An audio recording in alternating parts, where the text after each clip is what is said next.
What's up, beautiful people? It's Sindafam. Welcome to the channel. Today we'll have this very interesting video, and it's from Sowell, and it's titled "This is why the left only focuses on race." Also, I'm excited to check this one out to hear what Sowell have got to say. Let's check it out. Welcome back, America. We're here with Dr. Thomas Sowell. The book is Social Justice Fallacies. I want to encourage you to go to Amazon.com and grab a copy. Any major bookstore should have a copy. And it is very readable, and it is worth reading, particularly now during these times. Dr. Sowell, when we talk about equality, immediately race pops into mind. It's always about race, racial discrimination, about the founding of the nation, white dominant society, so forth and so on. And you make the case, and you've made this case throughout your life, but it's very poignant in your book, which is, wait a minute. Of course, this has some impact, but it's not the only thing that has an impact. But why? First of all, what other things have an impact? It's probably an infinite list of things. And secondly, why do they only focus on race on the left? I guess it's because that's proven to be a politically popular thing to do. But in point of fact, one of the things that's mentioned in the book is a study that was done by the New York Times, of all people, some years ago, where they tried to show the 10 poorest counties in the United States. And they mentioned which ones they were and so on. It turns out that 6 of those 10 counties had a population that was from 90% to 100% white. Now, in the New York Times, they didn't mention the race of the people, but once they told me the counties, I looked it up. And in fact, I followed the average income in those 6 counties over a span of 50 years. And in all those 50 years, all 6 of those counties had a median income lower than the median income of Black Americans. Now, and so the people in those counties faced zero racism because they were white and indistinguishable from all other whites. They didn't have a legacy of slavery, and yet there they were. You have to ask then, clearly there must be other things that cause poverty. We can't just assume that because people of a given race have more poverty than some other people, that race must be the reason. But this has become the automatic kind of thing, and I think most people would be quite surprised. One of the things that happens is that behavior matters, and you see that in so many different ways. For example, I think most people would be surprised to learn that despite the fact that blacks as a whole have a higher poverty rate than whites as a whole, Black married couple families have for more than a quarter of a century, every single year, had a poverty rate under 10%. And in most of those years, the national poverty rate was not as low as 10%. So it's not and you say, well, this is due to institutional racism. In that case, does that mean that the racists make an exception for blacks who are married? I mean, do racists either know or care whether blacks are married? None of these glib explanations stands up to the slightest empirical study. And let's talk about this when it comes to minorities generally. You have an Asian population in this country that achieves a lot as a group, intellectually, education-wise, and they are discriminated against by these Ivy League colleges, by Harvard. We just had a Supreme Court decision and so forth, the way Jews were 100 years earlier, by Harvard, Yale, Princeton, and so forth. So the people who push this race issue, is it that they really care about black people or Asian people or Jewish people, or is it that it's just another wedge issue to try and destroy this culture and destroy this society? There are some people who are both. Some really believe it, and I feel sorry for them. But there are some who really don't care. If it gets them elected, that's what matters. And this is one of the tragedies of trying to politicize race. there are so many fallacies that it's hard to even know which one to take up. But for example, the great narrative is that blacks rose from poverty, got into professional occupations as a result of the 1960s social welfare programs, and that this has been a big benefit.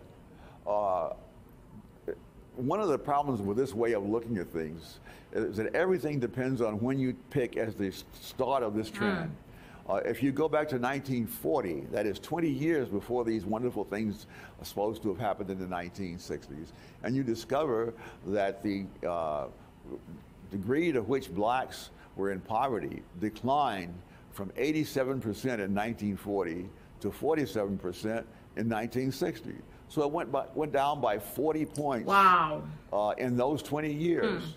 Now you look at the 20 years following 1960, they went down 18 points. And so the trend did not begin in the 1960s. The trend was there before then, and the trend did not even accelerate after 1960. Many people think that it would all began with the Civil Rights Act of 1964.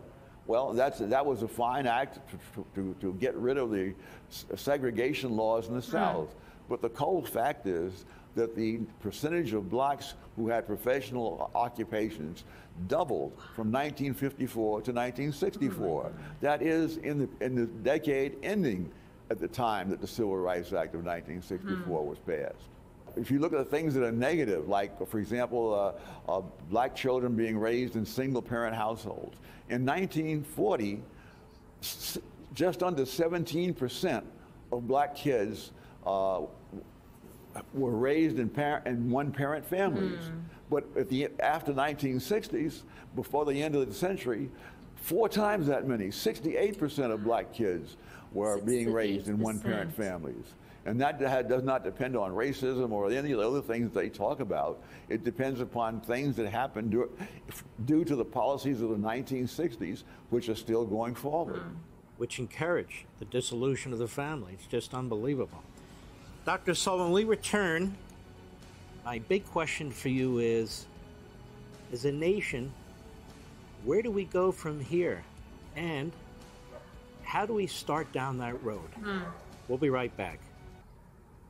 Wow, I love listening to Dr. Thomas Sowell, and I've learned from him so far in the couple of months that I've been checking his knowledge sharing videos and his information regarding history and everything, talking about Black Americans and communities and everything, not just only Black Americans, but so many things about history and everything, because most of what I knew about history and everything were all lies, and I've learned new information and the right information from Dr. Thomas Sowell, and I urge and encourage people to listen to Dr. Thomas Sowell to learn the right information. And again, I still ask this question, like, why does everything have to be about race? I wonder how people just base and place everything that happens to them to be about race, and people feel like, oh, if they because they have a certain skin color, or they have a certain color on their skin, therefore they have to think themselves as being oppressed or think themselves as being victims and whatever, and that is the only way they can gain attention from the society, or people are going to look at them. But I find it really disturbing for people to always paint that narrative to be like, oh, this is the only way your voice can be heard. It's crazy and it's wild, because there are so many factors and there are so many things that people really need to look at, especially in the Black communities, in the Black homes. You see the absence of fathers in the home. Why is that not being talked about? Why is that placed aside as not being important? And what is most important to people, or in people's ears, is the fact that they have a certain color on their skin, therefore the society would hate on them because of their skin color, or they should see themselves as victims. I don't get it.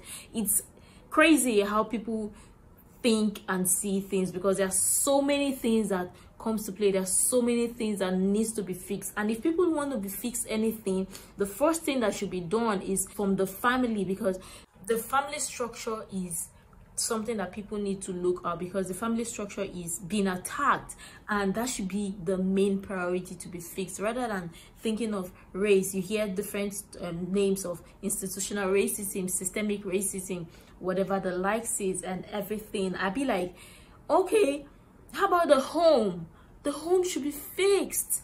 But none of this is even talked about, because people don't even want to see that as a problem, and it's crazy. I mean, I urge lots of people to go check Dr. Thomas Sowell's knowledge sharing books and everything, and learn the right information, and from there they start knowing where to fix the main problem and when to fix the problem. Because like I said before, people that always sit and depend and wait for the society to fix things, that's the wrong choice, and that's the wrong move to do or to see things, because the society cannot come do everything for you. You have to take the initiative to start fixing the issues or fixing the problems, especially since it's most likely affecting you, and it has to start with you. By learning the right information, leaning towards the right information, and learning from others who are sharing the right information. But all the same, I really love your thoughts in the comment down below. What are your thoughts about black homes and the absence of fathers in the black homes? I really love your thoughts in the comment down below. Do you think absence of father in the black homes is